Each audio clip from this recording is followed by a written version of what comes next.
Hello प्यारे दोस्तों, स्वागत है आपका इंटरव्यू क्लासेस में। आज हम बात करेंगे अपने प्रथम मूल्यांकन प्रपत्र कक्षा 8, विषय क्या है विज्ञान, और 20 नंबर का है। सारे ऑब्जेक्टिव टाइप क्वेश्चन है। ठीक है, बड़े इजी और बिल्कुल सटीक और सही आंसर मिलेंगे आपको यहाँ पर। ठीक है, तो बने रहिए इंटरव्यू क्लासेस के साथ। चलिए स्टार्ट करते हैं। अपना फर्स्ट जो क्वेश्चन है वो है, एक ही स्थान पर बहुत अधिक मात्रा में एक ही प्रकार के पौधे उगाने को क्या कहते हैं भाई? उसको कहते हैं फसल। ठीक है, फर्स्ट ही चैप्टर है आपका। चलिए देखिए नेक्स्ट क्वेश्चन है, निम्नलिखित में से कौन एक खरीफ की फसल नहीं है? मतलब तीन तो खरीफ की फसल है और एक खरीफ की नहीं, किसी और की है।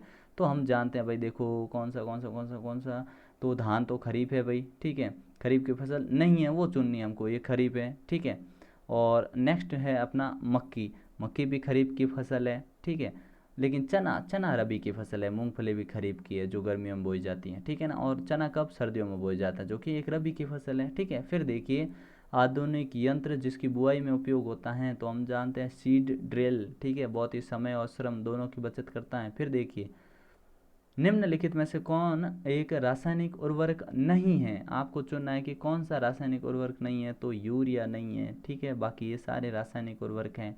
खाद के बारे में क्या सही नहीं है? प्राकृतिक है, बिल्कुल है। गोबर से बनती है साफ, पत्तियों से सड़कर बनती है, लेकिन मिट्टी के ह्यूमस नहीं देती है। सबसे ज़्यादा यही तो देती है ना, तो ये रॉन्ग हो गया। तो अपना करेक्ट आंसर चुन लेंगे हम, द। ठीक है, फिर देखिए नेक्स्ट क्वेश्चन है, सिंचाई का पारंपरिक साधन है। आपको पता करना है इसमें से पारंपरिक साधन कौन सा बताया गया है। तो ऑप्शन करेक्ट हो जाएगा अपने रहट। ठीक है ना, रहट ये पारंपरिक है, पुराने टाइप का। बाकी ये अभी लेटेस्ट नए नए चल रहे हैं। ठीक है, फिर देखिए बीज के भंडारण से पहले उसमें से क्या निकालना ज़रूरी होता है? तो देखो उर्वरक नहीं, खाद नहीं, खरपत, नमी निकालो भाई उसमें से पहले। ठीक है, फिर देखो मिट्टी को पोला करने के लिए उपयोग करते हैं किसका? दराती से। तो कब तक पोली करते रहोगे भाई? छड़ी और लकड़ी काम नहीं आते, हल ही काम आता है। तो ऑप्शन करेक्ट बी हो गया।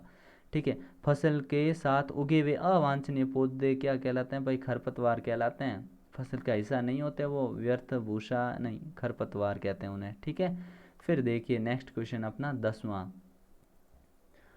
फसलों को कितने भागों में बांटा गया है? तो हम जानते हैं तीन, रबी, खरीफ और जायद। मिट्टी तैयार करने से अभिप्राय क्या है? मिट्टी तैयार करना मतलब कि मिट्टी को हटाना नहीं, पानी देना नहीं, समतल बनाना नहीं, मिट्टी को पोला करना। तैयार करना मतलब पोला करना। ऑप्शन बी करेक्ट है।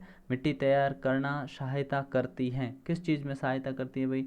तो देखो गहराई तक जाएगी जड़ें। ठीक है, आसानी से श्वसन क्रिया होगी, पानी भी आसानी से ले पाएगी। तो बार में आप कर दोगे द, उपरोक्त सभी, ये सारे काम होंगे।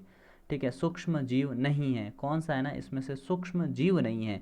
ये आपके सेकंड चैप्टर आ जाता है। ठीक है, तो सूक्ष्म जीव कौन सा नहीं है भाई? तो मशरूम, ये सूक्ष्म जीव नहीं है। ठीक है, बाकी ये सारे सूक्ष्म जीव, छोटे छोटे जीव है जिनको हम नंगी आंखों से नहीं देख सकते।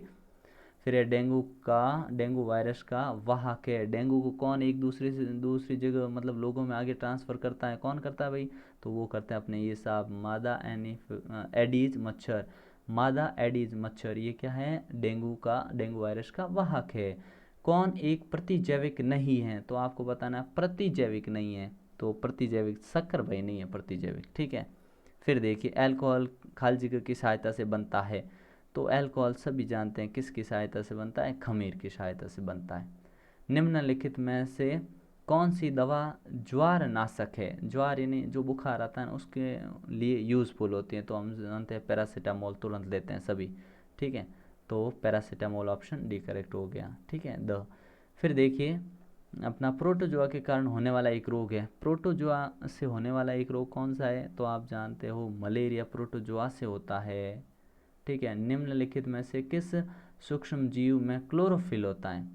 ऐसा कौन सा जीव है? तो हम जानते हैं वो शैवाल में होता है भाई, नीले हरे शैवाल, उसमें क्लोरोफिल होता है।